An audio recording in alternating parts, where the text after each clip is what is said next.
শেখ হাসিনা সরকারের হুইপ আবু সাইদ আল মাহমুদ স্বপনের জয়পুরহাটের বাড়ি ধ্বংসস্তূপে পরিণত হয়েছে। শেখ হাসিনার পদত্যাগ ও দেশত্যাগের খবরে গত ৫ই আগস্ট বিকেলে আনন্দ মিছিলের এক পর্যায়ে জয়পুরহাট সরকারি কলেজ সংলগ্ন আবু সাইদ আল মাহমুদ স্বপনের বাড়িতে ভাঙচুর ও আগুন দেয়া হয়। সেই সাথে বাসায় থাকা সব জিনিস লুট করে নিয়ে যায় দুর্বৃত্তরা।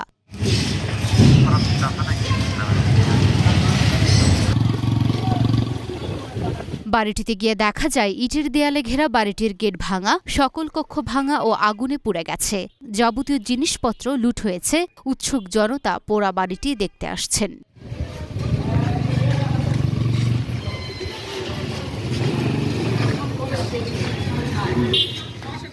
গত ৫ই আগস্ট বিজয় মিছিল থেকে বিক্ষুব্ধ জনতা পুলিশ সুপারের কার্যালয়, জয়পুরহাট সদর থানা, সদর উপজেলা পরিষদ, জেলা আওয়ামী লীগের সভাপতি, সাধারণ সম্পাদক, ৫ পৌরসভার মেয়রের বাসা, ওই দলের নেতাকর্মীদের বাসাবাড়ি ও ব্যবসা প্রতিষ্ঠানে আক্রমণ করে ভাঙচুর করা হয়েছে। অনেকের বাড়িতে আগুন দেওয়া হয়েছে। সদর থানায় আগুন দিয়ে পুড়িয়ে দেওয়া হয়েছে।